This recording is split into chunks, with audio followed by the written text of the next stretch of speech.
దేవుడు మన పక్షమునుండగా మనకు విరోధి ఎవడు?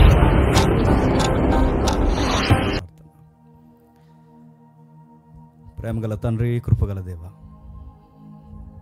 మాకు మనుష్యులు తండ్రి విశ్వాసము కాదు, పారంపర ఆచారాలు తండ్రి మా భక్తి కాదు, విశ్వాసము కాదు. మీ వాక్యమే మాకు ఆధారం, మీ కుమారుడే తండ్రి మాకు జీవము. మానవులలో ఖచ్చితమైన నీతిమంతుడు ఎవరైనా ఉన్నారు అంటే ప్రభు అయిన యేసుక్రీస్తు మాత్రమే. ఆయనే మా గురి, ఆయనే తండ్రి మా విశ్వాసం. ఆయనను ఎలా సిలువేసేశారో, ఎందుకు చంపేశారో, 2000 సంవత్సరాల క్రితం ఆయన చుట్టూ జరిగిన పరిస్థితులు ఏంటో తండ్రి కొన్ని వారాలుగా తండ్రి ధ్యానిస్తున్నాం. మాతో, మా అందరితో మాట్లాడండి. వినగలిగే చెవి గ్రహించే మనస్సు అనుగ్రహించండి తండ్రి.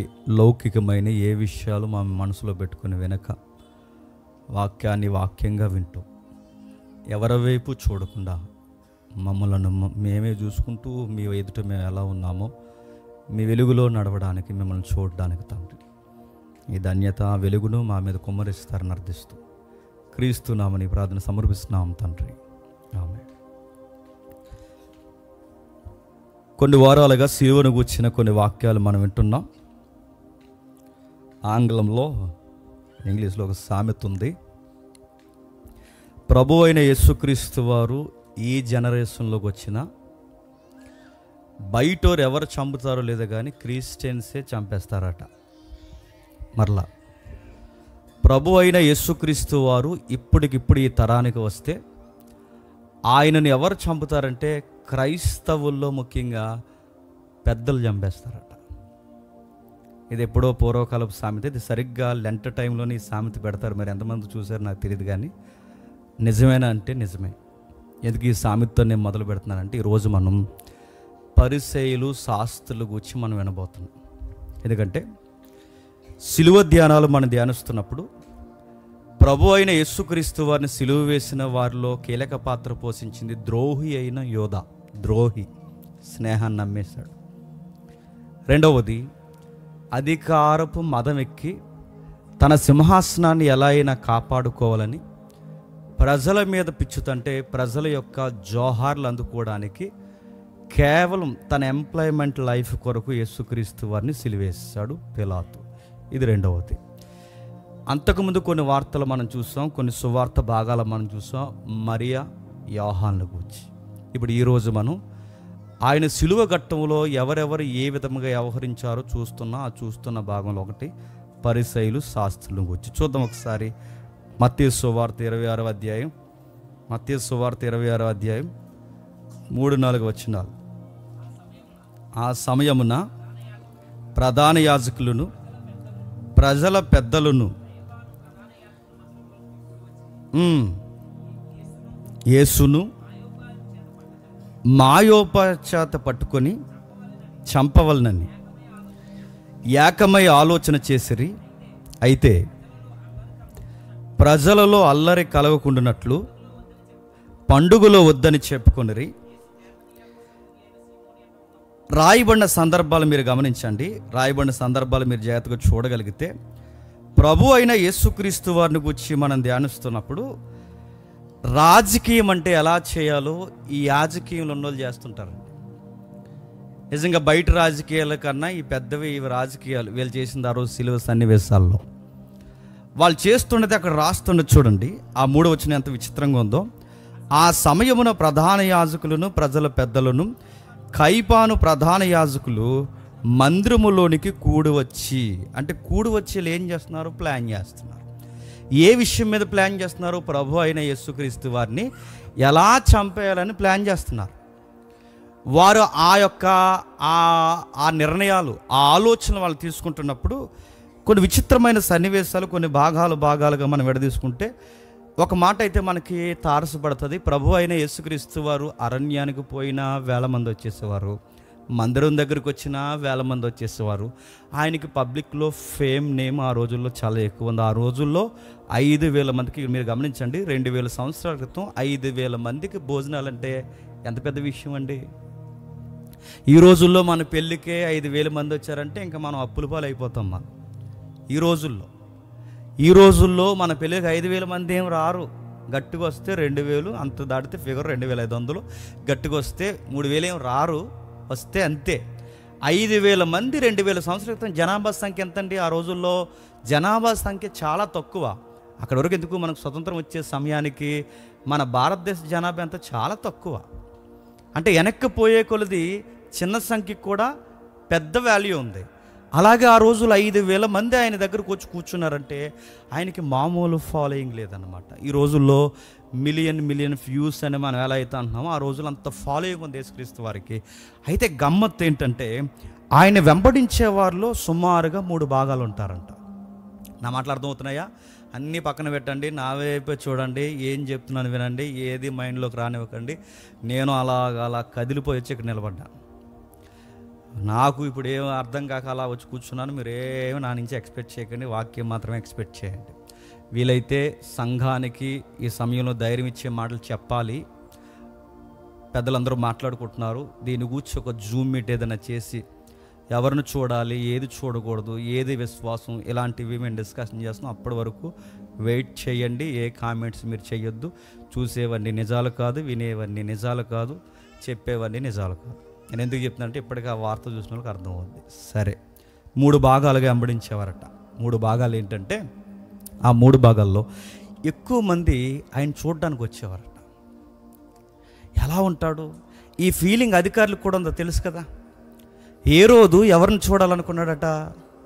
యేసుక్రీస్తు వారిని చూడాలంటే చూడాలనుకునే ఫీలింగ్ సెలబ్రిటీలకు ఉంది, ఆయన చూడాలనుకున్న ఫీలింగ్ సామాన్యులకు ఉంది, ఆయన్ని చూడాలనుకోవాలనుకున్నది రాజదర్బార్లో కూడా ఉంది. ఆయన చూడడానికి కూడా చాలామంది వచ్చేవారు.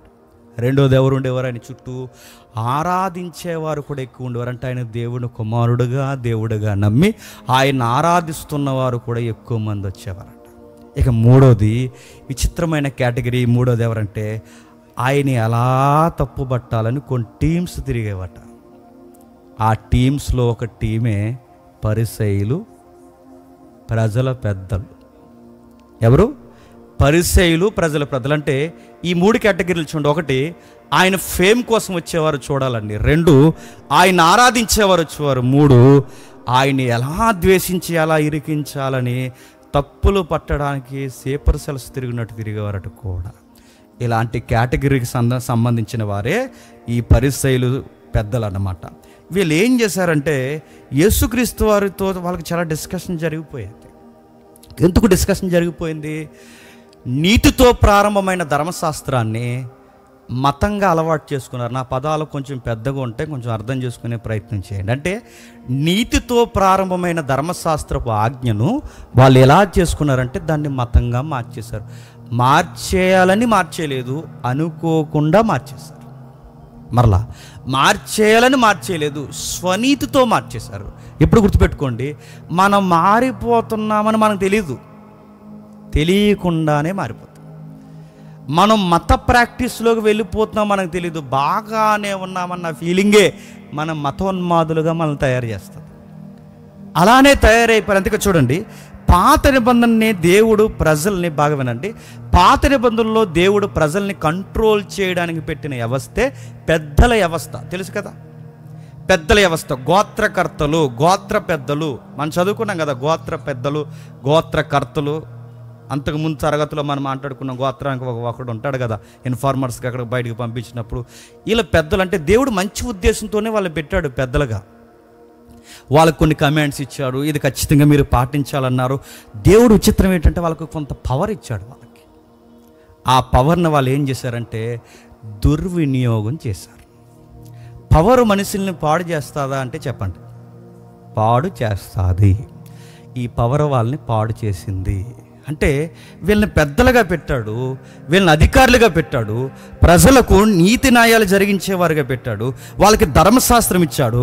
ఆ ధర్మశాస్త్రం ఇచ్చినప్పుడు వాడు చదువుకుంటూ, ప్రతి మానవుడు అన్నవాడికి పాప స్వభావం ఉంటుంది, ఇంక్లూడింగ్ మీకు కూడా ఉంటుంది. ఎందుకంటే మీరు పెద్దలు అయిపోయినంత మాత్రాన లార్డ్లాగా ఫీల్ అయిపోకండి, ప్రభువులా ఫీల్ అయిపోకండి, మీరు కూడా సిన్నర్స్ అని చెప్పడానికి లా ఇచ్చాడు. ఆ లా పేరే ధర్మశాస్త్రం.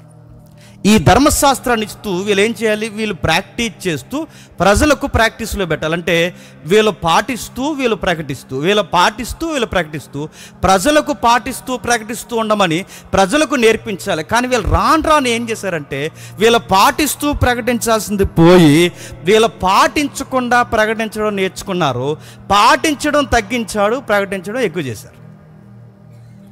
ఎప్పుడైతే వీళ్ళు పాటించడం తక్కువ చేసి ప్రకటించడం ఎక్కువ చేసి మేకపోత గాంభీర్యాలు, నిలువుటంగీలు, నెత్తి మీద టోపీలు, సంత వీధిలో వందనాలు పెట్టుకుని ఇలాగ ఎప్పుడైతే వీళ్ళు తిరుగుతున్నారో అప్పుడప్పుడు ప్రవక్తలు, నీతిమంతులు వచ్చి వాళ్ళ మొఖాల మీద వేలు పెట్టి మీరు తప్పు చేస్తున్నారని ప్రశ్నించారు. నా మాటలు అర్థమవుతుందో, పరిసయ్యులని తెగాల వచ్చిందో వాళ్ళ మొఖాల మీద ఏలుబెట్టి చెప్పారు, మీరు పాటించట్లేదు, ప్రకటిస్తున్నారు. అది యేసుప్రభువు వారు కూడా కోట్ చేస్తారు. ఏమనంటే వారు చెబుతున్నది మీరు వినండి తప్ప వాళ్ళ ప్రవర్తన మాత్రం మీరు చెప్పండి, అనుసరించవద్దు. వాళ్ళు చెబుతున్నది మీరు పాటించండి, వాళ్ళు చెబుతున్నది మీరు పాటించండి, కానీ వాళ్ళు మాత్రం అనుసరించవద్దు. అంటే వీళ్ళు చెప్పేవాళ్ళుగా ఉన్నారు తప్ప చెప్పండి బ్రతుకులో చూపించే వాళ్ళగా ఉండడంలో ఫెయిల్యూర్ అయ్యారు. ఆ రాను అధికారాన్ని వీళ్ళు ఏం చేశారంటే ధర్మశాస్త్రం ప్రకారం మనిషిని, ఇదిగో నేను పాపాత్ముడిగా ఉన్నాను, దేవుని దగ్గర ప్రక్షాళన చేసుకుని దేవా మేము ఇలా ఉన్నామని కడుక్కోవలసింది పోయి అందరినీ పాపులు అనడం మొదలెట్టారు. వీళ్ళు అంటే వీళ్ళు పుణ్యాత్ములు అయిపోయారు అనమాట. ఎవరు? ఈ పెద్దలు, పరిసయ్యులు, ప్రజల యొక్క పెద్దలు, ప్రజల యొక్క అధిపతులు. అంటే ఏదైతే తమ్మును తాము కడుక్కుని ఇతరులకి ప్రక్షాళన చేయాలో అది చేయడానికి బదులు వీళ్ళు ఏం చేశారంటే అదో రకమైన యాటిట్యూడ్ వచ్చేసింది. అదేంటో చెప్పనా, పశ్చాత్తాపం లేని ఒక మతాన్ని తయారు చేసుకున్నారు. నా మాటలు అర్థమవుతున్నాయి లేదు? పశ్చాత్తాపం లేనంటే ఎప్పుడు పశ్చాత్తాపం? అరే నేను ఎలా ఉన్నానో ఏంటని నాకు అర్థమైనప్పుడు ఎదుటోడికి పేర్లు పెట్టడం మానేస్తాను. నేను ఎదుటోడికి పేర్లు పెడుతూ తిరుగుతున్నానంటే తెలంగాణ స్లాంగ్లో చెప్పనా, నా బొక్కలు నాకు కనబట్టలేదన్నమాట. నా మాటలు అర్థమవుతున్నాయి లేదు? అంటే మీకు అర్థమవుతుందో లేదంటే మన రంధ్రాలు మనకు కనబట్టలేదు, మన మచ్చలు మనకు కనబట్టలేదు. తెలుగులో సామెత ఉంది, గులిగింద పోసుందట. నెక్స్ట్ అడగండి. దానికి చాలా డాగ్ ఉంది, కానీ దానికి ఉండే దరిద్రం ఏంటి చెప్పిన, అందరికి పేర్లు పెట్టుకుంటూ తిరుగుతుంది. ఇదే యాటిట్యూడ్ ఆ మత పెద్దలకు వచ్చేసిందంట, పశ్చాత్తాపం లేని మతం. ఇవి చదువుతున్నప్పుడు నిజంగా నాకు అనిపించిందండి, నిజమే మతం కొత్తగా ఏం పుట్టదు. ఉన్నదాన్ని సరిగ్గా ప్రాక్టీస్ చేయకపోతే అది క్రైస్తవ్యమైన ఒక రోజుకి చెప్పండి మతం అయిపోతుంది. పరిసయ్యులు, శాస్త్రులు అలాగే మారిపోయారంటే అలాగే మారిపోయారు. మారు మనసు లేనోలుగా అయిపోయారు. మారు మనసు లేనోడు మతాన్ని ప్రకటిస్తే, మారు మనసు లేనోడు భక్తిని ప్రకటిస్తే, మారు మనసు లేనోడు కేవలం వాడు నమ్మిన సిద్ధాంతాలు ప్రకటిస్తే, మారు మనసు లేని వాడు నమ్మిన తార్కిక సిద్ధాంతాలు ప్రకటిస్తే చివరికి వాడు ప్రకటించేది భక్తిని కాదు, మతాన్ని ప్రకటిస్తాడు. మతాన్ని ప్రకటించిన వాడు ఏమవుతాడు తెలుసు, ఒక రోజుకి నువ్వు చేస్తున్నది తప్పురా అని చెబితే మతం ప్రకటించేవాడు మతోన్మాద అవుతాడు. ఏంట్రా మమ్మల్ని దెబ్బలు పెడుతున్నావు అంటాడన్నమాట. ఏట్రా మాకే ఇల్లెత్తి చూపిస్తున్నావు అంటాడన్నమాట. అంటే వాడు ఒప్పుకోడు, ఎందుకంటే వాడు మచ్చలు వాడు కనబడ్డు, వాడు గులిగింత పోస, వాడు ఒప్పుకోడు, వాడు మచ్చలు వాడికి కనబడవు. అందుకే ఈ మత పెద్దలు ఎందుకు ఇలా మత పెద్దలుగా మారిపోయారంటే వీళ్ళ సొంతంగా ఒక ప్రాక్టీస్ మొదలుపెట్టారు. మతం అంటే ఏంటని డిక్షనరీ వాడు కాకపోయినా నేను ఇచ్చే కంటెంట్ ఒకసారి మీరు మైండ్లో పెట్టుకోండి. మతం అంటే ఏంటంటే మనిషి ఏర్పాటు చేసుకున్నాడు ఏమని, ఎట్లాగైనా సరే నా ప్రాక్టీసుల ద్వారా సర్వోన్నతుని చేరుకోవాలని వాడు కనిపెట్టుకున్న దాని పేరే చెప్పండి మతం. మళ్ళీ అర్థమైందో మళ్ళీ చెప్తున్నాను, ఎట్లా అయినా సరే నా ప్రాక్టీసుల ద్వారా, నా నీతి కార్యాల ద్వారా, నా ధర్మ కార్యాల ద్వారా నేను ఎలాగైనా సరే సర్వోన్నతుని దగ్గరికి నేను చేరుకోవాలని మనిషి ఎప్పుడైతే మార్గాల వేడి మొదలుపెట్టాడో ఆ మార్గాల పేర్లే చెప్పండి మతాలై కూర్చున్నాయి. పాత నిబంధన దేవుడు ఎందుకు ఇచ్చాడంటే పాపం అంటే ఏంటో తెలుసుకోవడానికి ఇచ్చాడు. కానీ పాత నిబంధన అడ్డు పెట్టుకుని ఏం చేశారు చెప్పండి, అందరినీ బెదిరించడం మొదలుపెట్టారు. అంటే ఏ పాత నిబంధన బైబిల్ పట్టుకుని వాళ్ళు దేవుని ఎదుట పశ్చాత్తాపడాలో, ప్రజల్ని పశ్చాత్తాపడేలా చేయాలో అదే బైబిల్ అడ్డు పెట్టుకుని పెద్దలు ఏం చేశారు చెప్పండి, ప్రజలకి ఏలికలు అయిపోయారు, ప్రజలకి పెద్దలు అయిపోయారు. దేవుడిచ్చిన పవర్ని మత కోణంలో ఉపయోగించుకోవడం మొదలుపెట్టారు. అందుకే పుక్కిట పురాణాలుగా యూదుల యొక్క రచనా గ్రంథాలు కూడా పుక్కిడి పురాణాలుగా మారిపోయాయి. అందుకే యూదుల గ్రంథాలు అని కొన్ని గ్రంథాలు ఉంటాయి, బయట మీరు చదవండి ఎప్పుడైనా. వాళ్ళు ఎలా రాశారంటే వాళ్ళకి తోసిందల్లా రాస్తారు, కొన్ని వాళ్ళకి అనిపించిందల్లా అంటే వాళ్ళ ప్రాక్టీస్లోంచి రాసుకొచ్చేస్తారు. ఆ రాను పెద్దల పతనం అయిపోతే, ఆ పెద్దల పతనం అయిపోయిన కొంతకాలానికి, అంటే క్రొత్త నిబంధనకి స్టార్ట్ అవుద్ది అనేసరికి ఒక 200 సంవత్సరాలు 300 సంవత్సరాలు ముందుకెళ్ళే సమయానికి సరిగ్గా అదే టైం లేదా యేసుక్రీస్తు పుట్టే సమయానికి కొద్ది కాలానికి ముందే పరిసయ్యులను ఒక తెగ వచ్చేసింది తెర మీదకి. అప్పటివరకు ఇది లేదంటే లేదు, అప్పటి వరకు పెద్దలే ఉండేవారు. అప్పటి వరకు ధర్మశాస్త్రం ప్రకారం గోత్రకర్తలు ఎవరైతే ఉన్నారో వాళ్ళ మాత్రమే ఉండేవారు. కానీ రాను వాళ్ళ మత పిచ్చి ఎక్కేసింది వాళ్ళకి. మీకు ఉదాహరణ చెప్తున్నాడు, అర్థమవుతుందిగా నా మాటలు. నెక్స్ట్, దేవుడు విశ్రాంతి దినం పాటించమన్నాడు. మతం ఎలా మారిపోద్దో చూడండి. దేవుడు విశ్రాంతి దినాన్ని పాటించమన్నాడు. విశ్రాంతి దినం పాటించినప్పుడు దేనికి పాటించాలి? ఇంకా ఆ రోజు మీరు ఏ పని చేయకండి. మీరు ఏదైతే మీరు ప్రాక్టీస్లో ఉపవాసం చేస్తున్నారో ఆ రోజు మీరు ఏం చేస్తారంటే, నాకు దగ్గరగుండి నాతో గడపండి. అదే కదండి విశ్రాంతి దినం మోటో. నాకు దగ్గరగుండి. ఉపవాసం మోటో ఏంటండి? అన్నీ మానుకుని, చివరికి భోజనం కూడా మానుకుని ఆయనకి దగ్గరగుండి ఆయనతో గడపమనేగా ఉపవాసం యొక్క మోటో. విశ్రాంతి దినం కూడా అంతేగా. 6 దినాలు మీరు కష్టపడ్డారు, 7వ దినాన్ని విశ్రమించండి. నేను ఎలాగైతే 6 దినాలు పనిచేసి 7వ దినాన్ని నేను ఎలాగైతే విశ్రమించానో మీరు కూడా అది చేయడం. విశ్రాంతి దినాన్ని ఆయనకి దగ్గరగా ఉంటారని విశ్రాంతి దినాన్ని ఇస్తే, ఆ రోజుకి ఏ పని చేయొద్దు అన్నాడని దాన్ని మతంగా ఎలా మార్చేశారంటే, ఇక ఏ పని చేయొద్దు అన్నాడుగా అని ఆ రోజు అరికాలకు ముళ్ళు గుచ్చుకున్నా కానీ తీరంట. ఎందుకు మరి? అది కూడా పనిగా. ఒకప్పుడు పూర్వం ముళ్ళు గుచ్చుకున్నప్పుడు కాలు ఇలా పైకెట్టుకోవడం, ఒక పిన్నిస్ తెచ్చుకోవడం, అదో పని ఉండేది, గుర్తుందా? దానికి 1 గంట అరగంట పట్టేది. అది కూడా పని. అంటే ఆ రోజు ముళ్ళు గుచ్చుకుంటే అలా మక్కుతూనే తిరిగేస్తారు తప్ప, చెప్పండి, ఆ పని కూడా చేయరు. దాన్నే మతం అంటారు. అంటే వీళ్ళ రాను దీన్ని ఏం చేశారంటే, ఇక ఏ పని చేయొద్దు అన్నాడంటే ఆపదలో పాల్గొనరట, ఆహారాలు పెట్టరట, ఎవరికైనా ఇబ్బంది కలిగినా సహాయం చేయరట. ఎందుకురా అంటే, ఈరోజు దేవుడు ఏ పని చేయొద్దు అన్నాడు, అందుకే మేము ఏ పని చేయం. చివరికి మాకు ములుగుచ్చుకున్నా మేము తీయం. మరో మాట ఏంటి చెప్పనా, ఇంత నిష్ట కలిగిన భక్తులు, ఎంతకంత నిష్ట ఉంది కదండి, మనకన్నా బాగున్నారు. ఇంత నిష్ట కలిగిన భక్తులు ఎందుకు యేసుక్రీస్తు వారిని చంపేశారు? అరే అలా ముళ్ళు కూడా తీసుకోరు. ఆ రోజు దేవుడికి చాలా దగ్గరగా ఉండాలనుకుంటారు, ఏ పని పట్టుకోరు. దేవుడు అని పిచ్చి పిచ్చిగా తిరుగుతారు. ఇవి నిలువు టంగీలు వేసుకుంటారు, టోపీలు పెట్టుకుంటారు, డ్రెస్ కోడ్ మార్చేసుకుంటారు, సంత వీధిలో వందనాలు పెట్టించుకుంటారు. చాలా పెద్ద భక్తిపరులు. ఇంత భక్తిపరులు అయిన వారు యేసుక్రీస్తు వారిని ఎందుకు చంపేశారు? ఎందుకు చంపేశారు చెప్పనా? పశ్చాత్తాపం లేని మనుషులు గనక చంపేస్తారు. అంటే మతం ప్రాక్టీస్ చేసినోడికి ఏముండదు చెప్పండి? పశ్చాత్తాపం ఉండదు. అరే పాపం రా, ఈ టైంలో ఇలా అనకూడదురా, వాళ్ళకి అవేమి అనిపించవండి. వాళ్ళకి అవేమి అనిపించు. అరే ఇలా బాధలు ఉన్నారు, ఈ మాట మనం అనకూడదురా, ఏమనిపిస్తుంది అంటే, మతంలో ఉన్నవాడికి మత్తు ఎలా ఉంటుందంటే ఏడిపించేవాడిని చెప్పండి, ఇంకా ఏడిపించాలనుకునేదే మతం. పైగా వీళ్ళు ఇలా తయారవడానికి కారణం ఏంటంటే, ఏ బైబిల్ అయితే తీసుకున్నారో ఆ బైబిల్ని చదివారు కానీ, గమనించండి, భావాన్ని పక్కన పెట్టేశారట. లేఖనాలు వాళ్ళకి తెలుసు అంటే, లేఖనాలు వాళ్ళకి తెలుసు. లేఖనాలు వాళ్ళకి తెలుసు అంటే చూడకుండా ఏ రిఫరెన్స్ ఎక్కడుందో చెప్పగలరు.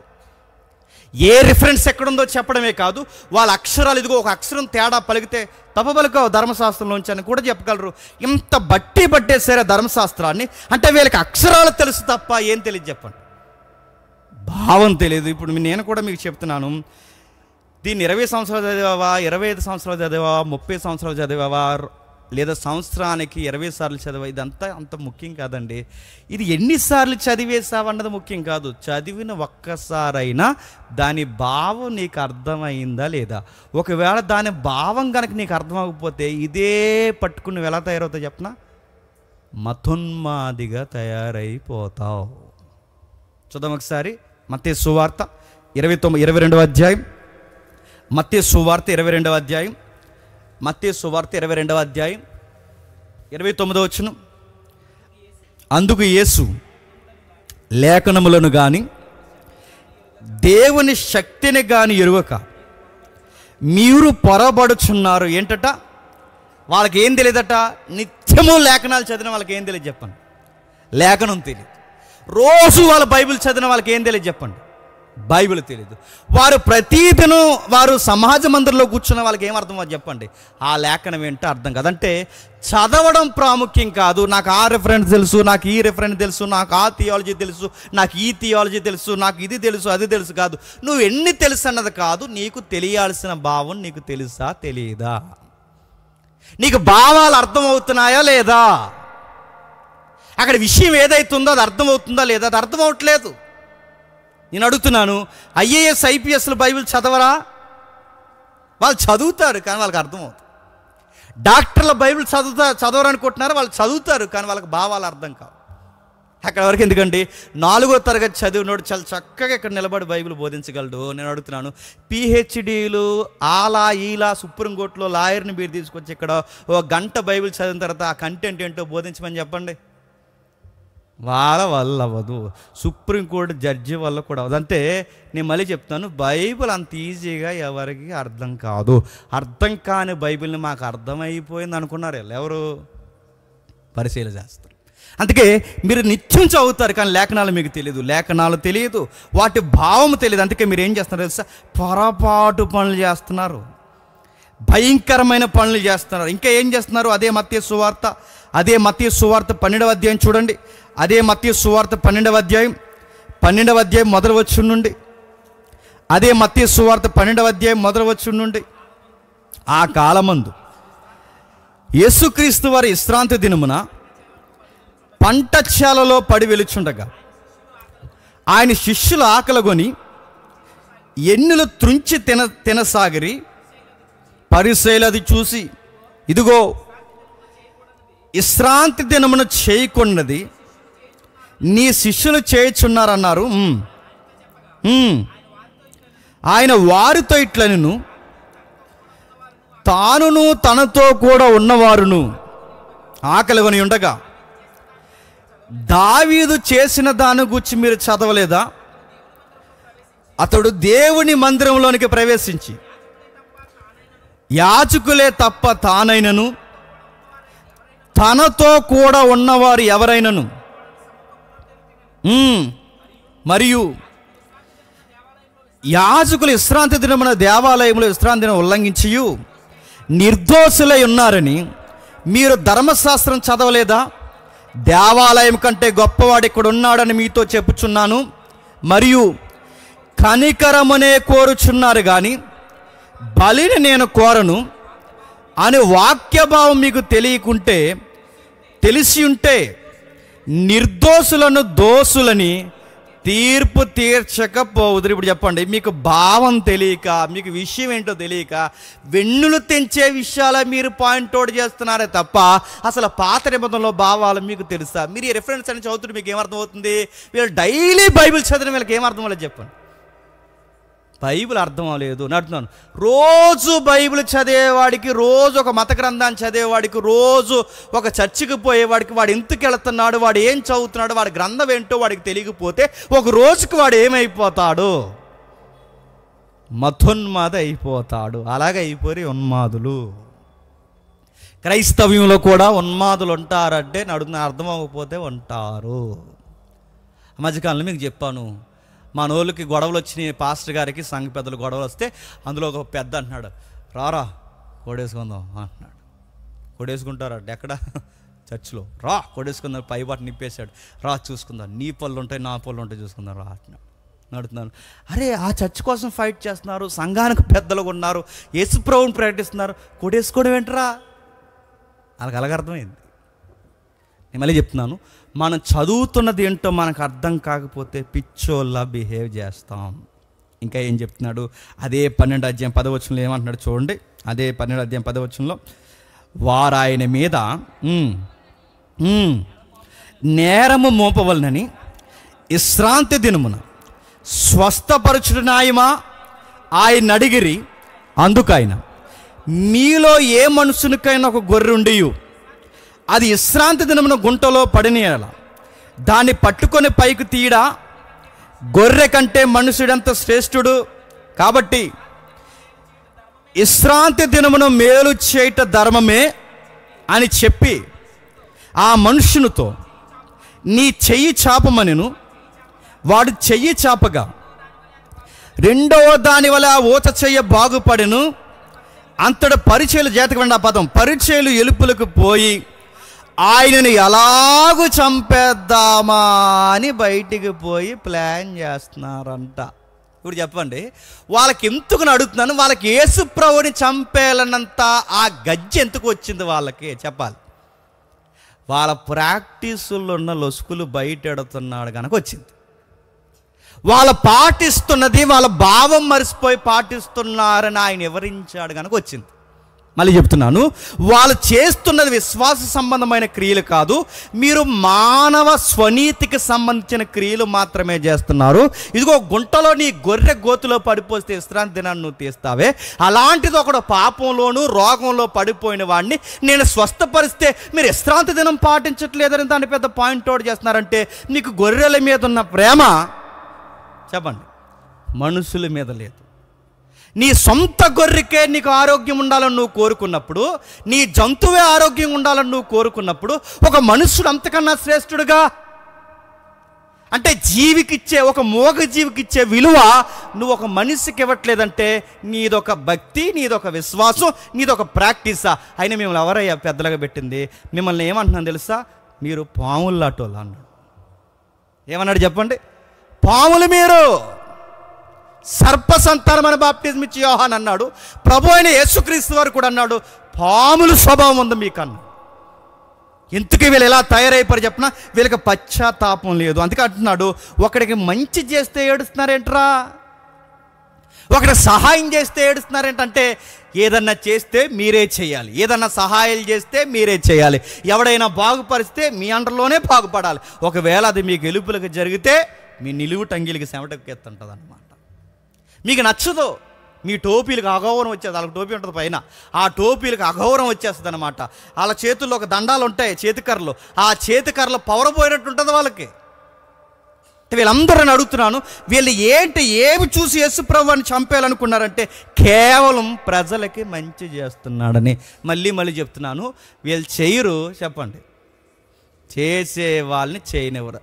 వాళ్ళ పేరే చెప్పండి మత విశ్వాసులు అంటారు.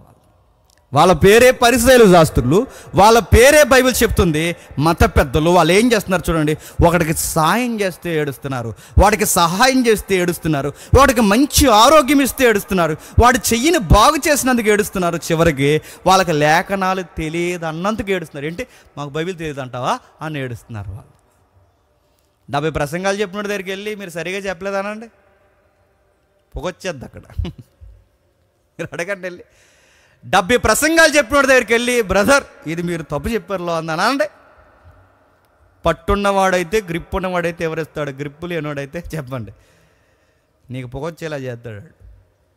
పరిసయ్యుల శాస్త్రులు అదే, పరిసయ్యుల శాస్త్రులు చేస్తున్న పని అదే చేస్తున్నారు చూడండి. వాళ్ళు ఒప్పుకోవడం లేదు. ఇంకా వీళ్ళు ఏం చేస్తారు, వీళ్ళ యాటిట్యూడ్ ఇంకా ఏం చేస్తారు? మార్కు సువార్త త్వరగా ముగించుకుందాం. మార్కు సువార్త చూడండి, మార్కు సువార్త 3వ అధ్యాయం, మార్కు సువార్త 3వ అధ్యాయం, మార్కు సువార్త 3వ అధ్యాయం 6వ వచనం, మార్కు సువార్త 3వ అధ్యాయం 6వ వచనం. పరిసయ్యులు వెలుపలకు పోయి వెంటనే హేరోదీయులతో కలుసుకుని, ఇది టెక్స్ట్ దగ్గరగా ఉన్నవే, వెంటనే హేరోదీయులతో కలుసుకొని ఆయనను ఎలాగూ సంహరింతుమా అని ఆయనకు విరోధముగా ఆలోచన చేస్తారు. మీకు ఏమర్థమవుతుందా రిఫరెన్స్ అవుతుంటే? వీళ్ళకి బైబిలు తెలియదు, నెక్స్ట్ వీళ్ళకి భావము తెలియదు, నెక్స్ట్ వాడికి మంచి చేస్తే చూడలేరు, నెక్స్ట్ వీళ్ళకున్న దరిద్రం ఏంటి చెప్పనా? రాజకీయ నాయకులతో పరిచయాలు పంచుకుంటారంట. హేరోదు వర్గం వారంటే ఎవరండి? పొలిటీషియన్స్. వాళ్ళతో వీళ్ళకి పరిచయాలు ఏంటండి అంటే వీళ్ళకి ఏంటిది? నేను అడుగుతున్నాను, రాజకీయ నాయకులతో వీళ్ళకి పరిచయాలు ఏంటంటే దేనికి పరిచయాలు పెంచుకుంటున్నారంటే కొంచెం ల్యాండ్ ఏదో ప్రాబ్లం ఉందో కొంచెం రికమెండేషన్ చేస్తారని కాదు, లేదా వాళ్ళు చేసిన వాగ్దానాలు ఏవైతుందో మరి ఇల్లు ఇస్తానన్నారు, ఇల్లు ఇవ్వలేదు ఇంకా, మరి మా నియోజకవర్గానికి ఇల్లు ప్రకటించాలని అడుగుతారని కాదు.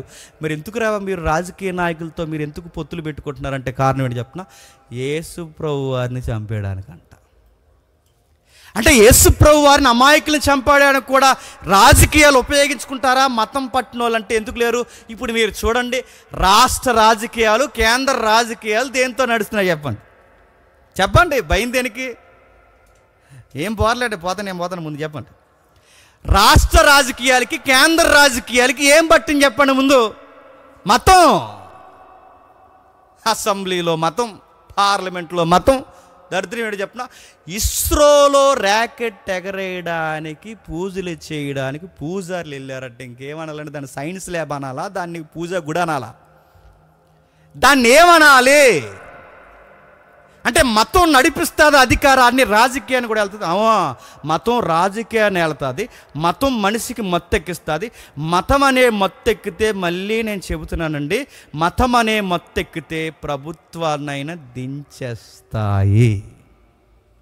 అందుకే చూడండి, రాజకీయాల్ని వాళ్ళు అండర్లో తీసుకుని. అందుకే చూడండి, పిలాతు ఎటు మాట్లాడకుండా అలా బిగిసిపోవడానికి కారణం ఏంటండి?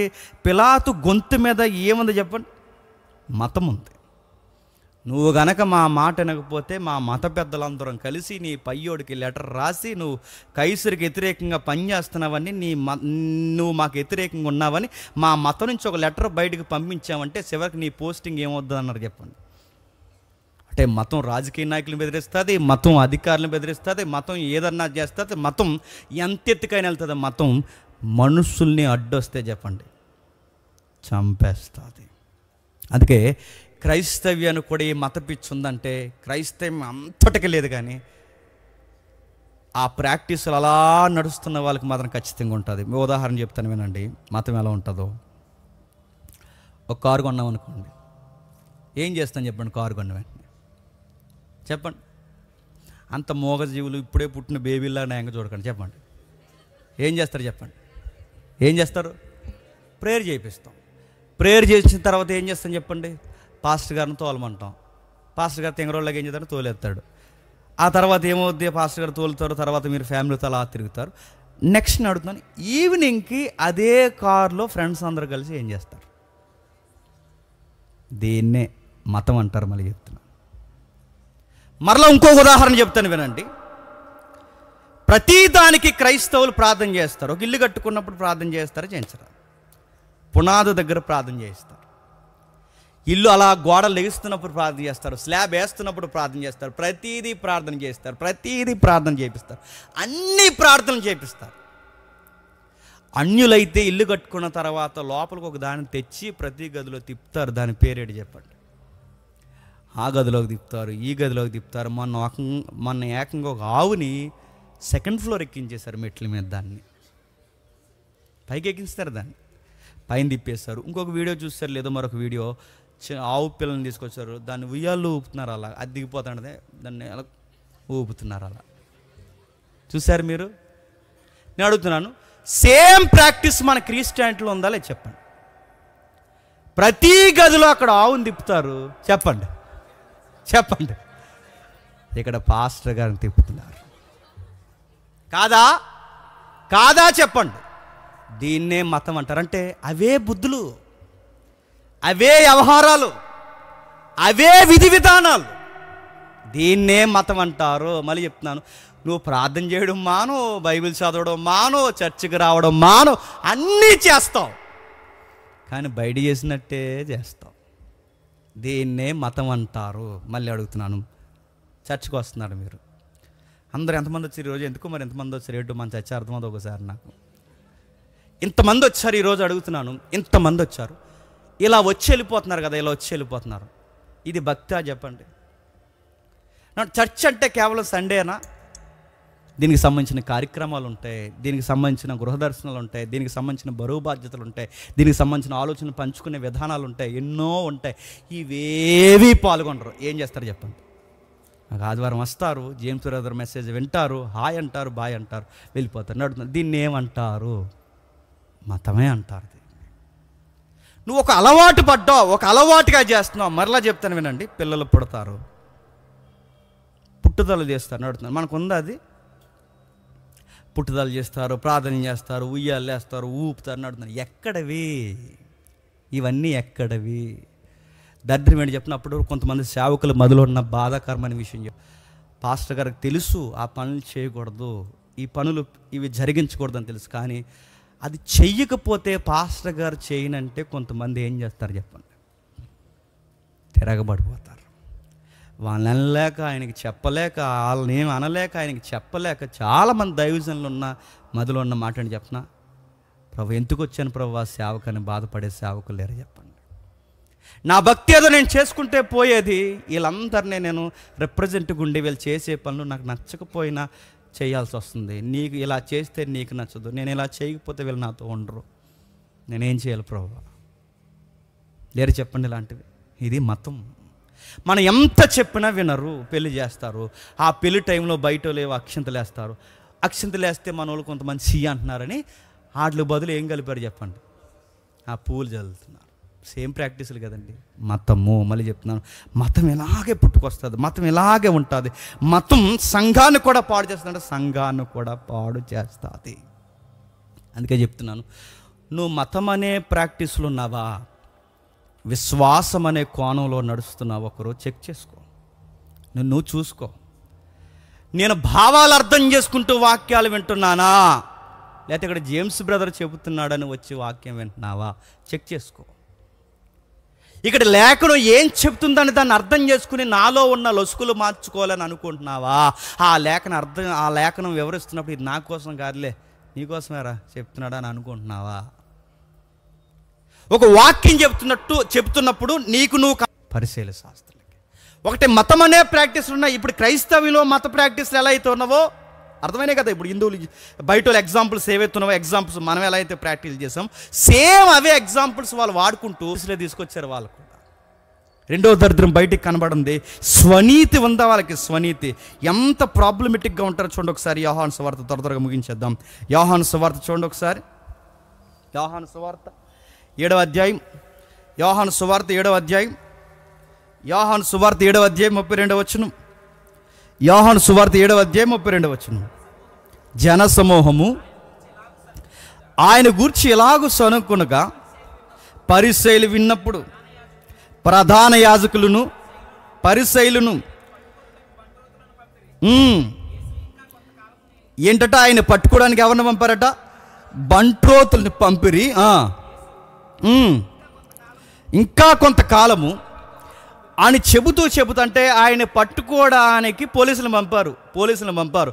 ఆ ప్రధాన యాజకులు ఎవరైతే ఉన్నారో అప్పటికే స్కెచ్ చేశారన్నమాట. ఆయనకి పోలీసులు పంపారు. వచ్చాక వాళ్ళు ఏమంటున్నారు 45వ వచనంలో, ఆ బంట్రోతులు ప్రధాన యాజకుల యొద్దకును పరిసయ్యుల యొద్దకును వచ్చినప్పుడు వారు ఎందుకు మీరు ఆయన్ని తీసుకొని రాలేదని అడుగుగా, ఆ బంట్రోతులు ఆ మనుషులు మాట్లాడినట్లు ఎవడును ఎన్నడును మాట్లాడలేదు అనిరి. అందుకు పరిచయులు, మీరు కూడా మోసపోతిరా? అధికారుల్లో కానీ పరిసయ్యుల్లో కానీ ఎవడైనను ఆయన యందు విశ్వాసం ఉంచినా అయితే ధర్మశాస్త్రం ఎరుగని ఈ జనసమూహము శాపగ్రస్తమైనదని వారితో అనిరి. అంటే వీళ్ళతో గొడవ ఏంటి చెప్పండి? స్వనీతిలో దరిద్రం ఏంటి చెప్పినా వీళ్ళ ఫీలింగ్ ఏదో చెప్తున్నారు చూడండి. పోలీసులు పంపాలి, అరెస్ట్ చేసి తీసుకురమ్మన్నారు. వాళ్ళు వచ్చిన తర్వాత అక్కడ ఉన్నారు అరెస్ట్ చేయడానికి. ఆ ప్రసంగం వాళ్ళు కూడా ఎట్టున్నారు. వింటూ ఉండగా ఏమన్నారంటే, అరే భలే మాట్లాడుతున్నారండి, ఆయన్ని మేము అరెస్ట్ చేయలేకపోయాం, తిరిగి వచ్చేస్తాం, మంచి వ్యక్తి అండి అనగానే ఆ పోలీసులు వీళ్ళు అన్నారట, బైబిల్ తెలియక మీరు అలాగ పట్టుకోకుండా వచ్చేసారు మీరు అన్నారు. రెండో మాట వాళ్ళు ఏమన్నా చెప్పినా, మాలో అధికారుల్లో కానీ, అధికారులు ఉన్నారుగా ప్రజల అధికారుల్లో కానీ మా పరిసయ్యుల్లో కానీ ఎవడైనా నన్ను వెంబడించాడా? ఎందుకు వెంబడించలేదు? మాకు మాత్రమే తెలుసు. ఏంటి? పాత నిబంధన బైబిల్ మాకు మాత్రమే తెలుసు, ఇంకెవ్వరికి తెలియదు. మరో మాట చెప్తున్నారు చూడండి, ధర్మశాస్త్రం ఎరుగని వీళ్ళందరూ చెప్పండి శాపగ్రస్తులు అవును. కానీ అంటే శాపాలు కూడా పెట్టేస్తారా అంటే వీళ్ళు శాపాలు కూడా పెట్టేస్తారన్నమాట. మీ కన్ను పోవును గాక, మీ కాలు పోవును గాక, ధర్మశాస్త్రం పాటించట్లేదు కనుక మీరు నాశనమైపోవును గాక.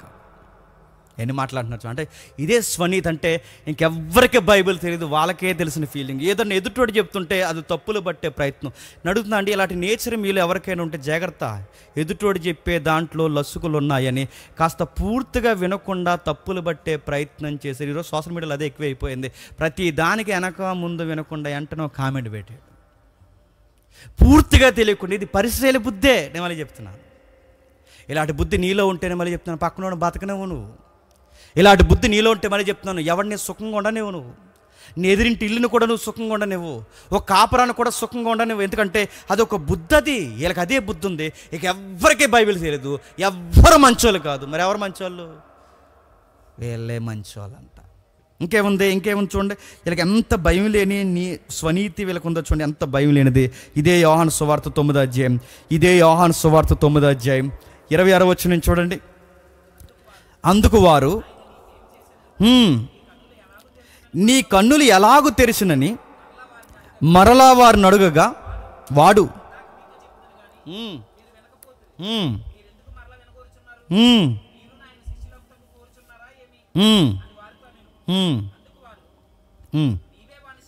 నీవే ఆయన శిష్యుడవు, మేము మోసే చేసిన. చూస్తారు ఎలా కనబడుతుంది, ఎంత స్పష్టంగా వాళ్ళ మాటల్లో స్వనీతి కనబడుతుందో చూడండి.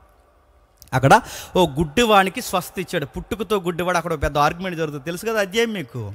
అక్కడ పెద్ద ఆర్గ్యుమెంట్ జరుగుతుంది. ఆ ఆర్గ్యుమెంట్ జరుగుతున్నప్పుడు వాడిని అడుగుతారు, ఎవర్రా అబ్బాయి నేను విశ్రాంతి దినాన్ని స్వస్థపరిచింది? ఎవర్రా అబ్బాయి ఇక్కడ దేవాలయంలోనే స్వస్థపరిచింది? ఎవర్రా అబ్బాయి నీకు స్వస్థత చేసింది ఎవరంటే, ఆ నజరేయుడైన యేసు అని చెప్తాడు ఈ వ్యక్తి. అనగానే ఆ వ్యక్తి నీకు ఎలా స్వస్థత చేస్తాడు అనగానే, చేస్తాడు అని చెప్తారు. వాళ్ళు అడుగుతారు, ఎలా స్వస్థత చేశాడంటే, ఎంత డీటెయిల్గా అడుగుతున్నారు. అప్పుడు ఆయన అంటున్నాడు, ఆ గుడ్డివాడు అంటున్నాడు, అంత డీటెయిల్గా అడుగుతున్నారు, మీరు కూడా ఆయనకి ఫాలోవర్స్గా ఉండాలనుకుంటున్నారా? ఆడో సొరకేసాడు ఆ కుర్రాడు, ఎవరు? గుడ్డోడు. ఇంత డీటెయిల్ ఇన్ఫర్మేషన్ అడుగుతున్నారు, ఆయనకు కూడా మీరు శిష్యులుగా ఉండాలనుకుంటున్నారా? మీకు చాలా ఇంట్రెస్ట్గా ఉంటాను. కానీ వెంటనే వీళ్ళని నిలువు టంగీలో పైకి లాగేసుకుని టోపీలో సర్దేసుకుని వెంటన్నారు, అవడకరా మేము శిష్యులు, నువ్వు అతగాడికి శిష్యులు, మేము ఎవరికి శిష్యులు? మేము మోసే శిష్యులు. మీకు ఏం కనబడుతుందంటే రిఫరెన్స్ అవుతుంటే, వీళ్ళ స్వనీతి ముఖం మీద ఉందండి అలాగా. అంటే ఏది ఒప్పుకోరన్నమాట, మేము ఎవరి శిష్యులం కాదు, మేము మోసేకి మాత్రమే శిష్యులు. ఎంత పొగరబెట్టిపోయి మాట్లాడతారు. కిందికి చూడండి, కిందికి. దేవుడు మోసేతో మాట్లాడినని ఈడు చూసారు, యేసుప్రభువుని ఎవరట? వీడు ఎక్కడి నుండి వచ్చాడో మాకు తెలియదు, క్షమించండి, ఆ మనుషుని దూషించిరి. చదువు. అందుకు ఆ మనుష్యుడు, ఆయన ఎక్కడి నుండి వచ్చును?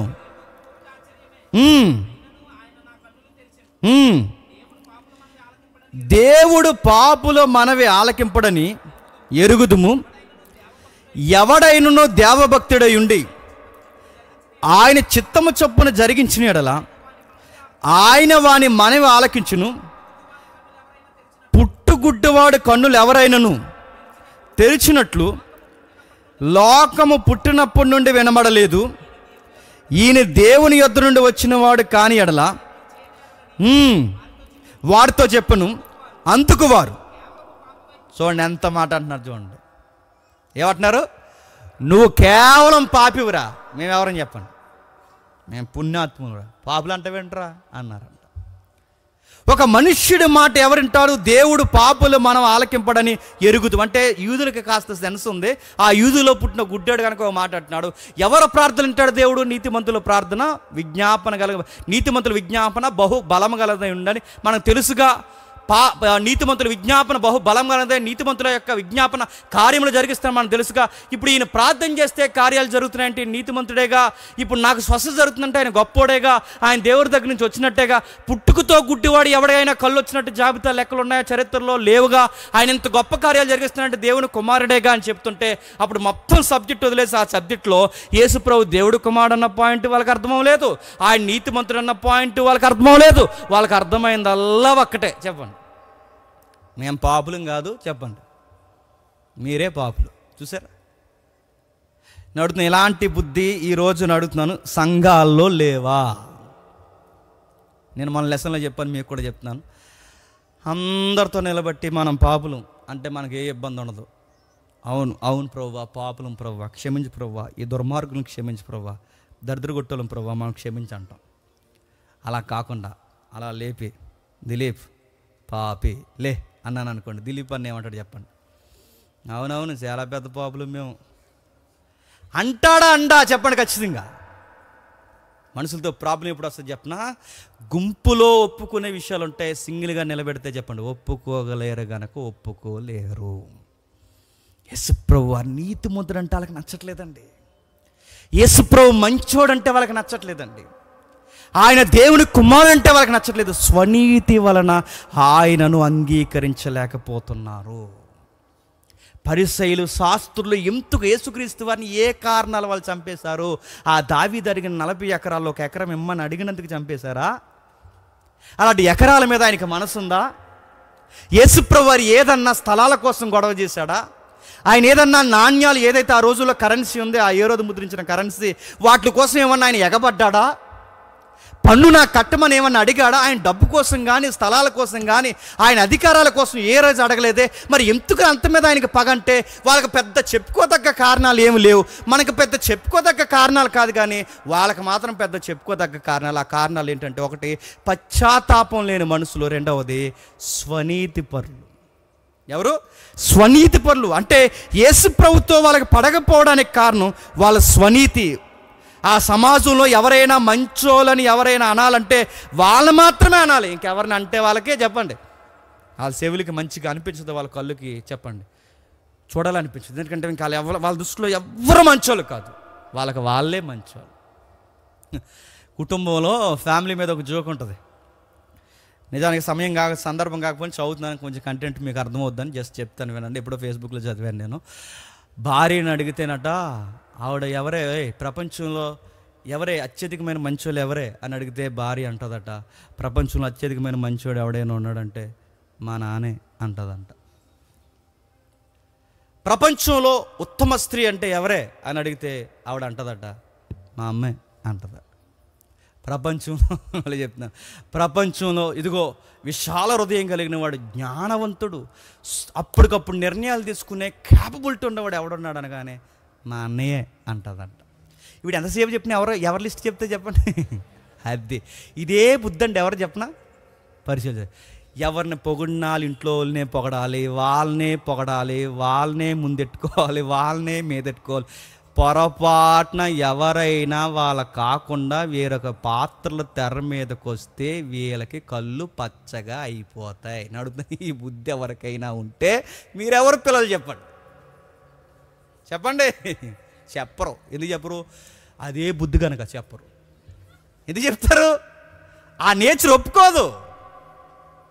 నేను మళ్ళీ చెప్తున్నాను, వీళ్ళ స్వనీతి పరులు, వీళ్ళ దృష్టికి ఒకళ్ళు మంచోళ్ళు అంటే నచ్చదు. మళ్ళీ చెప్తున్నాను, అలవాటు చేసుకోండి. మళ్ళీ చెప్తున్నాను, అవును మంచోళ్ళు. బైబిల్ ఏమని చెప్పినా, మీరు మాకన్నా మంచోళ్ళు, మీరు మాకన్నా గొప్పవాళ్ళు. బైబిల్ ఏమని చెప్పినా, ఒక సహోదరుణ్ణి మనకన్నా గొప్పగా చెప్పండి, ఎంచాలి. నిజమండి, గొప్పోడండి, మంచోడండి అని చెప్పండి. వాళ్ళకి అది ఒప్పుకోదు. 5వ అధ్యాయం చూడండి. అది యోహాను సువార్త 5వ అధ్యాయం. త్వరగా ముగించేద్దాం. యోహాను సువార్త 5వ అధ్యాయం. యోహాను సువార్త 5వ అధ్యాయం.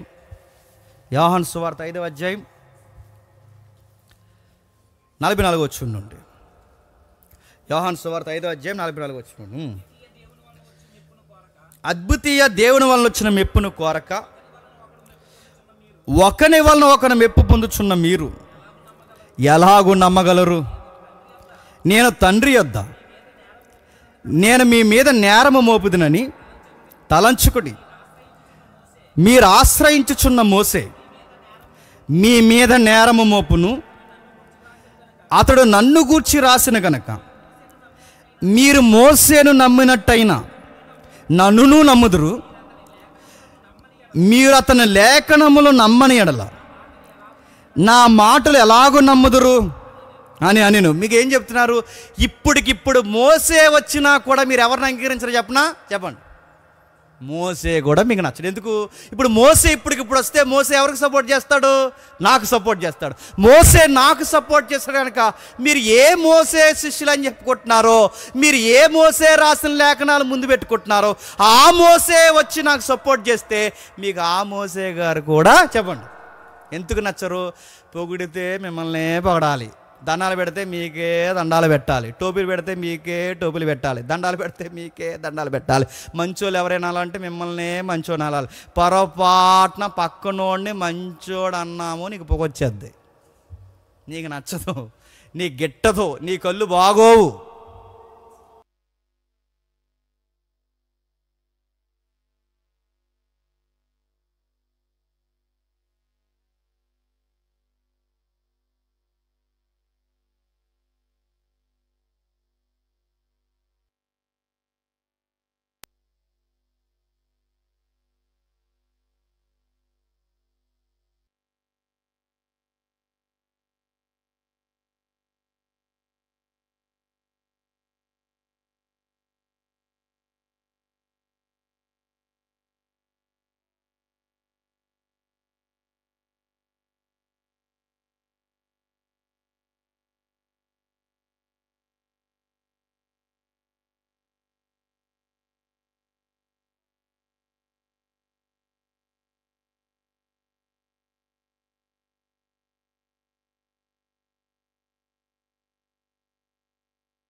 Okay, right.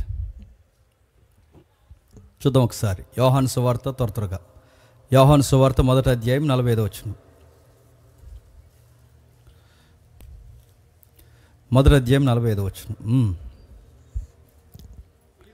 ఫిలిప్పు నతానియేలును కనుగొని ధర్మశాస్త్రంలో మోసేను ప్రవక్తలను ఎవరిని గూర్చి రాశారో ఆయనను కనుగొంటిమి. ఆయన యోసేపు గారు కుమారుడైన నజరుడైన యేసు అని అతనితో చెప్పెను. అందుకు నతానియేలు, నజరేతు నుండి మంచిది ఏదైనా రాగలదా అని అడగగా, వచ్చి చూడమని యేసు నతానియేలు తన యొద్దకు వచ్చుడు చూసి, ఇదిగో ఇతడు నిజముగా ఇశ్రాయేలీయుడు, ఇతని యందు ఏ కపటము లేదని అతన్ని గూర్చి చెప్పను. నన్ను నువ్వు ఎలాగూ ఎరుగుదువని నతానియేలు ఆయన అడగగా, పిలుపు నిన్ను పిలవక మునిపే నీవు అంజూరపు చెట్టు కింద ఉన్నప్పుడే నిన్ను నేను చూశానని చెప్పను. సందర్భంలో మీరు గమనించండి, పిలుపు ఎవరండి? అంత పిహెచ్డి క్యాండిడేట్ ఏం కాదండి, పిలుపు తెలుసుగా. శిష్యులు మీరు గమనించండి, శిష్యులు ఎవరు అంత బాగా చదువుకున్న వాళ్ళు ఏం కాదు. వాళ్ళు ఏదో సాదా చేదా చదువు, ఏదో ధర్మశాస్త్రం చదవగలిగే అక్షర జ్ఞానం ఉందో తప్ప వాళ్ళకి పిహెచ్డి నాలెడ్జ్ లేదు. కానీ గమనించండి, పిహెచ్డి క్యాండిడేట్స్లా ఫీల్ అవుతున్న పరిసయ్యుల శాస్త్రులకి లేఖనాలు చదివితే యేసుక్రీస్తు అర్థం అవ్వలేదు. కానీ అంతంత మాత్రమే చదువుకున్న పిలుపుకి మాత్రం చెప్పండి యేసుక్రీస్తు వారు అర్థమైపోయాడు. అది ఎలా సాధ్యమంటే మళ్ళీ మళ్ళీ చెప్తున్నాను, మీరు గమనించండి. ఎవరికి దేవుడు అర్థమవుతాడు? స్వనీతి ఉన్న వాళ్ళకి అర్థం కాడు. తమ దృష్టికి తాము నీతి, నేను భక్తిగానే ఉన్నాం అనుకుంటారే తప్ప, కానీ లోపల మాత్రం ఇంత విషబీజాలు గూడు కట్టుకున్నాయన్న సంగతి వాళ్ళకి దేవుడు దీనుడిగా శరీరుడిగా వస్తే ఎందుకు వాళ్ళు చంపేశారు? కేవలం వాళ్ళు ఎందుకు చంపేశారు తెలుసా? స్వనీతి వాళ్ళనే చంపేశారు. ఇప్పుడు చెప్పండి, ఇదే ట్రెండ్లోకి యేసుక్రీస్తు వారు మళ్ళీ వచ్చి సంఘ పెద్దల్ని, సంఘ నాయకుల్ని, సంఘాన్ని యేసుప్రభు వారు తప్పులు బట్టి సరిచేయడం మొదలు పెడితే ఈ తరంలో కూడా యేసుక్రీస్తు వారిని ఏం చేస్తారు చెప్పండి? చెప్పండి. ఖచ్చితంగా చంపేస్తారు. నచ్చం. ఎందుకు నచ్చుతాం? ఎందుకంటే అప్పటికే వీళ్ళ మతంలో సీనియర్ సిటిజన్ అయిపోయినప్పుడు వీళ్ళని తప్పులు పడుతుంటే ప్రజల ముందు వాళ్ళకి నచ్చుతుందా? అందుకే నచ్చదు. అందుకే అన్నారు, ఆ ఆంగ్లంలో కూడా మాట్లాడింది. అందుకే ప్రభు అయిన యేసుక్రీస్తు వారు కూడా ఈ తరంలో ఇప్పుడు మనకు వచ్చి సంఘాల మధ్య సంచరిస్తే ఎవరో బయట వాళ్ళు చంపుతారో లేదో కానీ ఎవరు చంపేస్తారు చెప్పండి? క్రైస్తవ నాయకులు, సంఘ పెద్దలు చంపేస్తారు. యేసుప్రభు వారిని పట్టి అప్పగించింది రోమా పెద్దలు కాదు. యేసుప్రభు వారిని పట్టి అప్పగించి ఏ రోజు ముందు పిలాతు ముందు నిలబెట్టింది అన్యులు కాదు. ఎవరు చెప్పండి? రోజు బైబిల్ చదువుతున్న వాళ్ళే యేసుప్రభు వారిని చంపేశారు. మళ్ళీ గుర్తుపెట్టుకోండి, యేసుప్రభు వారు ఇప్పుడు వస్తే ఎవరు చంపేస్తారు? రోజు బైబిల్ చదివే వాళ్ళే చంపేస్తారు. రోజు ప్రార్థన చేసుకున్న వాళ్ళు చంపేస్తారు. రోజు చర్చిలో తిరుగుతున్న వాళ్ళు చంపేస్తారు. మళ్ళీ చెప్పనా, దేవుడు పేరు మీద కార్యక్రమాలు చేసిన వాళ్ళే చంపేస్తారు. యేసుప్రభు వారిని ఎవరు చంపారంటే, ఏ బైబిల్ అయితే యేసుప్రభు వారిని చూపిస్తుందో ఆ బైబిల్ చదివిన వాళ్ళే యేసుప్రభుని చంపేస్తారు. ఎందుకు చంపేస్తారంటే మళ్ళీ అడుగుతున్నాను, వాళ్ళ స్వనీతి వాళ్ళ కళ్ళుకి పొరలు గప్పింది. వాళ్ళ స్వనీతి దేవుని కుమారుని స్పష్టంగా చూడకుండా అడ్డొచ్చేసింది. వాళ్ళ స్వనీతి, వాళ్ళ గర్వం, వాళ్ళ పశ్చాత్తాపం లేని హృదయం వాళ్ళకి వాక్యం వింటున్నా చదువుతున్నా వాళ్ళ బుర్రలకు ఎక్కకుండా అడ్డొచ్చేసింది. ఈ మాటలు మీకు ఎలా గుచ్చుతున్నప్పుడు మళ్ళీ కరెంటు పోతే బాగుండు అనిపిస్తే మళ్ళీ చెప్తున్నాను, మీరు పరిసయ్యులు శాస్త్రులే. మీరు ఒప్పుకున్నా ఒప్పుకోకపోయినా పరిసయ్యులు శాస్త్రులే. ఒప్పుకుందాం, ప్రభా ఈ నీచమైన బుద్ధి నాకు ఉంది ప్రభా, నిజంగా ఒకరిని పొగిడితే నాకు నచ్చట్లేదు ప్రభా, ఉంది. అదే పరిసయ్యుల బీజం. అదే ప్రభా నాకు నచ్చట్లేదు ప్రభా, అదే పరిసయ్యుల బీజం. ప్రభు యేసుక్రీస్తు వారు ఎప్పుడు బాగా వినండి, యెరూషలేము నాశనం అయిపోతున్నప్పుడు ఆశ్చర్యకరమైన ఫీలింగ్ ఇచ్చాడు ఆయన. అంటే ఆ ఎక్స్ప్రెషన్ ఇచ్చాడు. మళ్ళీ అదే అంత పెద్ద ఎక్స్ప్రెషన్ ఎక్కడ ఇచ్చాడు చెప్పిన? పరిసయ్యులు శాస్త్రుల విషయంలో ఇచ్చాడు. ఎన్నిసార్లు చెప్పిన? అయ్యో అయ్యో అయ్యో అని ఎన్నిసార్లు? సుమారు 4-5 సార్లు అయ్యో అని ఆశ్చర్యకరమైన ఆ ఫీలింగ్ ఎవరి దగ్గర ఇచ్చాడు చెప్పండి? పరిసయ్యులు శాస్త్రులు, అయ్యో పరిసయ్యులు శాస్త్రులారా, అయ్యో సమాజ మందిరపు పెద్దలారా, అయ్యో ఒంటెని మింగేసేవారులారా, అయ్యో అయ్యో అని ఎవరిని చూసానాడు చెప్పండి. మిమ్మల్ని చూస్తుంటే ఏమైపోతారు అయ్యో అన్నది ఎవరిని చెప్పండి. అయ్యో అని ఎప్పుడు అంటారు చెప్పండి? చచ్చిపోయిన దగ్గర ఎడతారండి. కానీ యేసుక్రీస్తు వారు చూడండి అయ్యో అని ఎన్నిసార్లు అన్నాడు. ఒకసారి చూడండి, త్వర ముగించేద్దాం. మత్తయి సువార్త 23వ అధ్యాయం, మత్తయి సువార్త 23వ అధ్యాయం మొదటి 3 వచనాలు చూడండి ఒకసారి. మత్తయి సువార్త 23వ అధ్యాయం మొదటి 3 వచనాలు.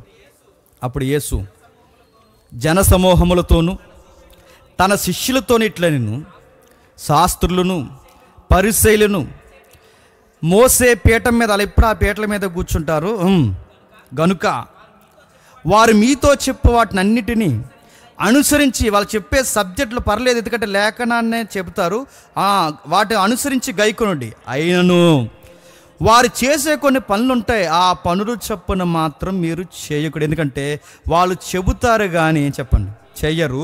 మోయశక్యము కాని భారములను బరువులను కట్టి మనుషుల భుజముల మీద వారు పెట్టుదురే కానీ తమ వేలుతోనైనను కనీసం వాటిని చెప్పండి. ఏం పోలికండి అది? మోయలేని బరువులు, మోయలేని కొలతలు మాత్రం పెట్టి మీరు ఎలా ఉండాలి, మీరు ఎలా ఉండాలి, మీరు ఎలా ఉండాలి. అదే స్కేల్ నువ్వు పెట్టుకోరా అంటే చెప్పండి ఏలు కూడా కదపరట. ఎప్పుడు మీరు గమనించండి, నేను ఈ మాట అంటున్నాను, ఏమి ఇబ్బంది పడకండి. ఎప్పుడు ఎదుటోడు పర్ఫెక్ట్గా ఉండాలనే చూస్తామే తప్ప అదే కొలత మనకు పెట్టుకుంటామని చెప్పండి. అస్సలు పెట్టుకో. ఎందుకంటే మేము బాగున్నామన్న ఫీలింగ్ మనకి.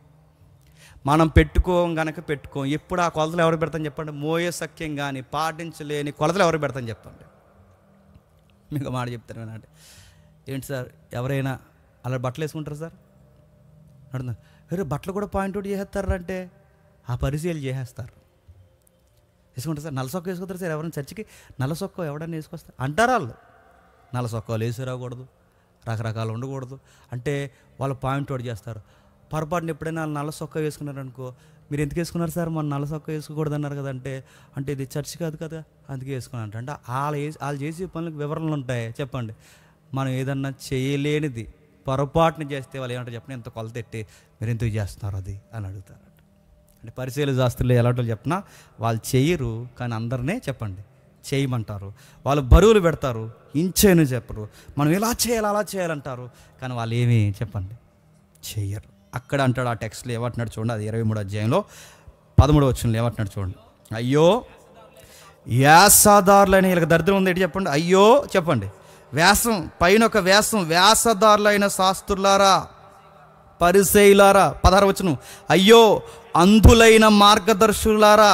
అయ్యో వ్యాసదారులైన శాస్త్రులారా. 16వ వచనంలో అయ్యో అంధులైన మార్గాన్ని సరిపేసే దరిద్రులారా అనాలి. ఆ పదం అక్కడ అదే సూట్ అవుతుంది వాళ్ళకి. మార్గాన్ని సరిపేసే మార్గదర్శకులారా. 23వ వచనం, అయ్యో వ్యాసదారులైన శాస్త్రులారా. 25వ వచనం, 25వ వచనం, అయ్యో వ్యాసదారులైన శాస్త్రులారా. 27వ వచనం, అయ్యో వ్యాసదారులైన శాస్త్రులారా. 29వ వచనం, అయ్యో వ్యాసదారులైన శాస్త్రులారా.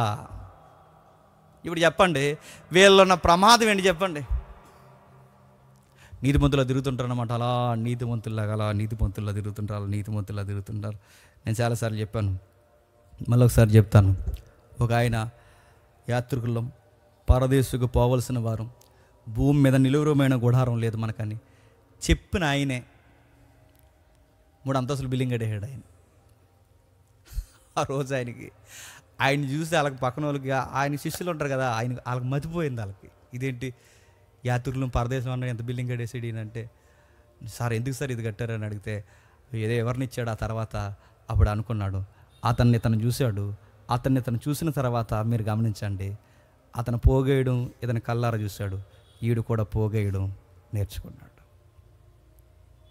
ఎలా పాడవుతారంటే మళ్ళీ చెప్తున్నాను, అది ఉంటుంది చూసారా దరిద్రం. ఆ పోగేసుకుని ఇక్కడ ఉన్నప్పుడు చూడండి ఎంత భక్తుల్లాగా మీరు ముసుగులు వేసుకున్నారు, మీరు చేతులు కట్టుకున్నారు బైబిల్. ఇది ఒరిజినల్ చెప్పండి, నిజంగా ఒప్పుకోండి, నిజంగా ఇది ఒరిజినల్. ఆ గేట్ దాటిన వెంటనే వచ్చేస్తుంది చెప్పండి మీ ఒరిజినాలిటీ. ఇంటికి వెళ్ళిన వెంటనే టీవీ పెట్టేస్తారు, ఇంటికి వెళ్ళిన వెంటనే సినిమాలు పెట్టేస్తారు, ఇంటికి వెళ్ళిన వెంటనే బూతులు మాట్లాడదు, ఇంటికి వెళ్ళిన వెంటనే వాళ్ళ ఇంట్లో అలాగంట వీళ్ళ ఇంట్లో ఎలాగంట మాట్లాడేస్తుంటారు, రకరకాల విషయాలు డిస్కషన్ చేస్తారు, నడుతున్నారు. ఇది భక్త. 1 గంట యాసం వేసుకుని కూర్చున్నాం ఇక్కడ. ఓ గంట యాసం వేసుకుని కూర్చున్నావు. ఇప్పుడు అడుగుతున్నాను, ఇక్కడి నుంచి వెళ్ళే లోపు ఆ గేట్ లోపలే నీకు ఇంకోటికి ఏమైనా గొడవ అయితే బయటకు రా, చర్చ అయిపోయింది, బయట చూసుకుందాం. బైబిల్ ఉండిపోయింది కాబట్టి బతికిపోయే బ్రదరు. జేమ్స్ ఉండిపోయాడు కాబట్టి, పాస్టర్ గారు ఉన్నారు కాబట్టి ఎందుకు వదిలేస్తున్నాను, పోనీ పాస్టర్ గారు వెళ్ళని చూసుకుందాం. నటన ఈరోజు లేదు చెప్పండి, అంత నటన. నేను అడుగుతున్నాను, క్రైస్తవ్యంలో పెద్దలు, దైవజనులు అందరూ మనం బయట చూస్తున్నదంతా నిజమో చెప్పండి? కాదు. నేను మళ్ళీ చెప్తున్నాను, ఎవరైతే మనం రోల్ మోడల్గా ఫాలో అవుతామో, ఎవరైతే మోడల్ అనుకుంటామో, ఎప్పుడు గుర్తుపెట్టుకోండి, వెనకాల వాడు మనిషే, ఏదో ఒక లోపం ఖచ్చితంగా ఉంటుంది. అందుకే ఆ మనిషిని మీరు ఫాలో అయినప్పుడు వినకూడదు ఏదన్నా విన్నారనుకోండి, మీ విశ్వాసములో అలజడి స్టార్ట్ అవుద్ది.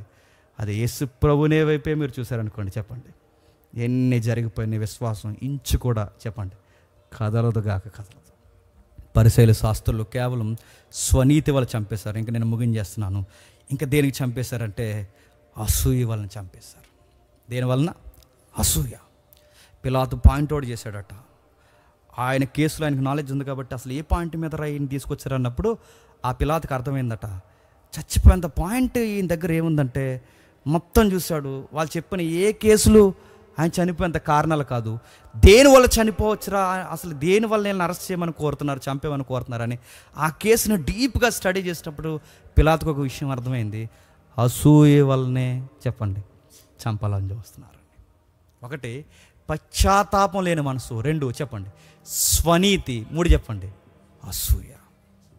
మీరెక్కడ చూడండి, యేసుక్రీస్తు వారిని అసూయ వల్లనే చంపేశారు. పరిసయ్యుల శాస్త్రులు ఎందుకు యేసుక్రీస్తు వారిని చంపారు? భూముల గొడవ కాదు, అధికారాల గొడవ కాదు, డబ్బు గొడవ కాదు. వీళ్ళ దరిద్రం ఏంటి చెప్పిన, వీళ్ళ లోపల ఇలాంటి దరిద్రాలు అన్నీ తెస్టేసి కూర్చున్నాయి కనుక ఆ నాయకుడిని చంపేశారు.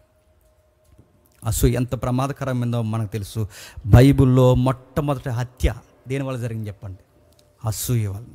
యోసేపును తీసుకెళ్ళి గోతులో చంపేయడానికి 11 మంది తీసుకున్న నిర్ణయం వెనకాల ఏముంది చెప్పండి? అసూయ. సౌలు దావీదును తరమడానికి దాని వెనకాల ఏం పని చేసింది చెప్పండి? అసూయ. దానియేలుని సింహాల బోన్లో వేయడానికి వెనకాల మోటివేషన్ ఎవరు చెప్పండి? అసూయ. ఇంకా మీరు ఎలా చూడండి, అపోస్తులను బయటికి లాగి రాళ్ళు ఇచ్చుకొట్టి చంపారంటే కారణం ఏంటి చెప్పండి? అసూయ. పౌలు సువార్తను ప్రకటిస్తున్నప్పుడు మెడ మీద కత్తి పెట్టి పౌలు నరికేసిన వెనకాల చరిత్ర చెప్తుంది, ఏముంది చెప్పండి? అసూయ. ఆదికాండం నుంచి ప్రకటన గ్రంథం వరకు మీరు మొత్తం చూడండి, ఏముంది చెప్పండి? అసూయ. చివరికి దేవుడే మానవ ఆకారంలో ఇళ్ళలోనికి వస్తే ఆ దేవుణ్ణి చంపేసిన వెనకాల పెద్ద పేటేసి కూర్చున్న దాని పేరేడు చెప్పండి? అసూయ. అసూయ ఎంత ప్రమాదకరం అంటే నిన్నైనా తీసేస్తుంది చెప్పండి, పక్కోనైనా తీసేస్తుంది, చివరికి ఎదురుగొచ్చింది మోసే అయినా దేవుడైనా చెప్పండి తీసి బయట కూర్చోబెడుతుంది. అందుకే నేను చెప్తున్నాను, ఆ రోజు ఉన్నట్టే ఈ రోజు ఉన్నారు, ఆ రోజు చేసినట్టే ఈ రోజు చేస్తున్నారు, ఆ రోజు వాక్యం విన్నట్టే ఈ రోజు వాక్యాలు పెట్టినారు, ఆ రోజు వేషధార స్వభావం ఉన్నట్టే ఈ రోజు ఉంటున్నారు, ఈ రోజు కూడా అలానే ఉంటున్నారు కాదా? నీకు రోజు పాటించు, ఒక రోజు నీకు పాట ఆపేసి పక్కోడికి ఇస్తే నీకు ఎలా ఉంటుంది చెప్పు? లేదా? మళ్ళీ అడుగుతున్నాను, నువ్వు వాక్యపట్నం చదువుతున్నప్పుడు నీకు వాక్యపట్నం రోజు ఇచ్చి నీకు ఇవ్వకుండా పక్కోడికి వాక్యపట్నం ఇస్తే నీకు ఎలా ఉంటుంది చెప్పు? కాదా? మళ్ళీ చెప్తున్నాను, రోజు నీ పేరు ఇక్కడ నేను పిలిచిన తర్వాత ఒక రోజు నీ పేరు నేను పిలవకపోతే నీకు ఎలా ఉంటుంది చెప్పు? నీ పక్కనోడిని పిలిస్తే నీకు ఎలా ఉంటుంది చెప్పు? మళ్ళీ అడుగుతున్నాను, చెబుతాం కానీ ఇవన్నీ ఉన్నాయా మనకంటే మళ్ళీ చెప్తున్నాను, ఆ పరిసయ్యుల బుద్ధులు ఇంకా ఉన్నాయి, ఆ పరిసయ్యుల బుద్ధులు ఉన్నాయి. నీకన్నా సంఘంలో పక్కోడిని పొగిడితే, పొరపాటున పక్కోడిని పొగిడితే నీ మైండ్ సెట్ ఎలా పనిచేస్తుందో ఒకసారి ఎవరిని ఆలోచించొద్దు, నిన్ను చెక్ చేసుకో. నీకు పక్కోడిని పొగుడుతుంటే అందరూ మనోళ్ళేగా, మన కుటుంబమేగా అనే హెల్దీ థాట్స్ నీకు వస్తున్నాయా? ఈ ఎదవన పొగుడుతున్నారేంట్రా అని నీకు అనిపిస్తుందా? ప్లీజ్ ఒకసారి చెక్ చేసుకోండి, మనసారా చెక్ చేయండి. ఎవరిని మనం పాయింట్ అవుట్ చేయొద్దు.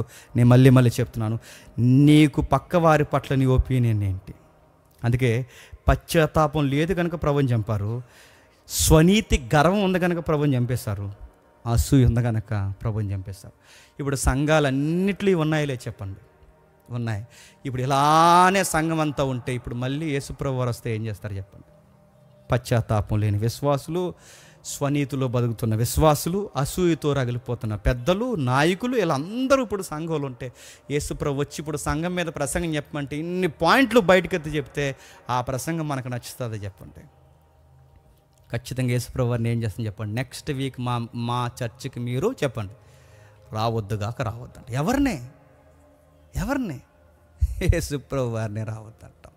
ఆయన యేసుప్రభు వారిని తెలిస్తే ప్రాబ్లం, ఆయన తెలియకుండా వస్తే ఏమంటాం చెప్పండి, ఖచ్చితంగా రావద్దు. అందుకే పరిసయ్యుల శాస్త్రుల బుద్ధి ఉంటే జాగ్రత్త. ఈ రోజుకి యేసుప్రభు నువ్వు చంపేస్తావు, ఆ రోజు లేవు కానీ ఖచ్చితంగా ఆ సమాజంలో నువ్వు పుట్టలేదు, కానీ ఆ సమాజంలో నువ్వు పుడితే ఖచ్చితంగా నువ్వేం చేస్తావు చెప్పు, వాళ్ళతో పాటు నువ్వు అవే పనులు చేస్తావు. అందుకే వాళ్ళు అన్నారట, అయ్యో మేము ఆ రోజు ప్రవక్తలను చంపుతున్నప్పుడు మా పితరుల కాలంలో మేము ఉంటే మేము అలా చేయకపోదమే అన్నారట.